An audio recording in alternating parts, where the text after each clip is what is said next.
Dia terbaring di tanah dengan mencakar-cakar, bahkan hendak mau menggigit siapapun yang bisa dia gigit.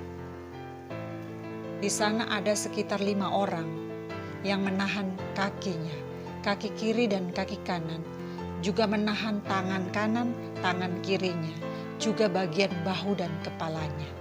Ada sekitar 5 orang, karena pemuda itu begitu kuatnya dan ganasnya. Orang-orang menjadi takut jangan sampai dia terlepas dan menggigit orang. Saya tanya di keluarganya, kenapa dia? Kenapa dia jadi begitu? Dan saudara perempuannya mengatakan, memang dia begitu ibu kalau Anfal dia punya penyakit. Dia tadi dari perjalanan sehingga ke rumah saya di sini. Saya punya adik itu, dia punya penyakit dari dulu seperti itu. Kalau dia lapar, terlambat makan, dia Anfal seperti itu. Terus bapaknya ada, kita pe anak ini penyakitnya begitu ibu. Dia sakit mah. Terus saya menyahut, masa sakit mah seperti itu? Sakit mah sampai menggigit orang, mencakar-cakar orang. Saya tidak percaya keterangan itu. Kemudian saya mencoba untuk bertanya. Selama ini Bapak membawa dia berobat ke dokter atau pergi berobat kemana? Bapak itu mengatakan sudah pernah membawa anaknya ke dokter, tetapi tidak ada perubahan. Kemudian saya tanya lanjut, setelah ke dokter, kemana lagi Bapak membawa anak ini untuk berobat? Pernah ke dukun atau mawi-mawi? Kemudian Bapak itu mengatakan tidak pernah ke dukun ibu.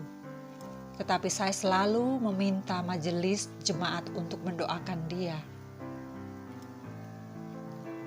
Tiba-tiba anak perempuannya menyahut, Papa sudah pernah bawa 1 kali ke dukun. Iya toh Papa? Jangan menyangkal. Katakan yang sebenarnya kepada ibu pendeta supaya dia mendoakannya. Akhirnya Bapak itu mengaku bahwa dia pernah membawa anaknya berobat ke dukun karena mendengar saran orang. Benar ibu, saya pernah membawa anak saya ke dukun. Tetapi tidak ada perubahan, tambah parah seperti ini.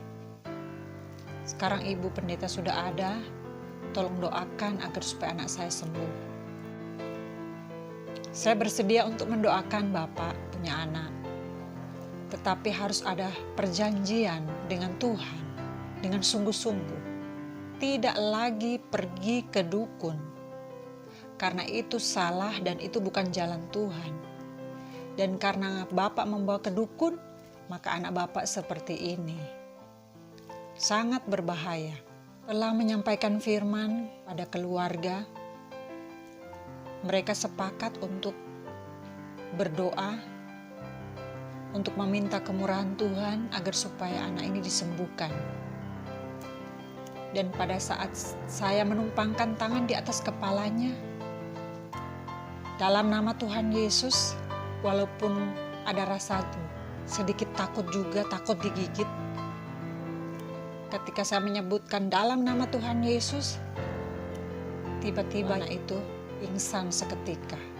Setelah dia bangun dari pingsan, langsung duduk dan mengatakan, "Saya lapar, minta makan. Saya punya badan terasa sakit semua, Papa." Dikatakan seperti itu. Saya kenapa seperti ini? Lalu bapaknya mengatakan, "Tidak apa-apa, Ibu Pendeta sudah mendoakan kau. Kau sudah sembuh. Makanlah. Kau sudah sembuh, Nak." Itulah kenyataan di lapangan, saudara-saudaraku yang diberkati Tuhan. Begitu banyak umat, kadangkala juga tergoda, kadangkala juga salah mencari jalan ketika diperhadapkan masalah sakit penyakit. Kenyataan membuktikan di lapangan, seperti kejadian tadi, seorang bapak sebagai kepala rumah tangga salah memilih jalan untuk mencari kesembuhan bagi anaknya. Dalam bacaan firman tadi mengatakan, "Hendaklah kamu kuat di dalam Tuhan, di dalam kuat kuasanya." Ini nasihat Rasul Paulus kepada jemaat di Efesus, bagi orang-orang kudus dan orang-orang percaya di sana. Hendaklah umat kuat di dalam Tuhan. Lihatlah apa yang terjadi ketika umat tidak kuat dengan Tuhan. Kejadian yang seperti tadi, itu bisa saja menimpa siapapun karena tidak kuat di dalam Tuhan. Kenakanlah seluruh perlengkapan senjata Allah, supaya kamu dapat bertahan melawan tipu muslihat iblis. Efesus pasal 6 ayatnya yang ke-11. Saudara-saudaraku yang diberkati Tuhan, iblis selalu mengadakan siasat untuk menjatuhkan anak-anak Tuhan, untuk menyusahkan umat di muka bumi.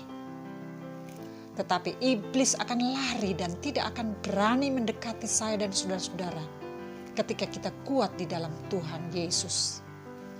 Penguasa-penguasa gelap dunia dan roh-roh jahat di udara selalu mencari celah di tengah-tengah manusia punya kehidupan. Karena itu Rasul Paulus mengingatkan kepada kita agar supaya kita berjuang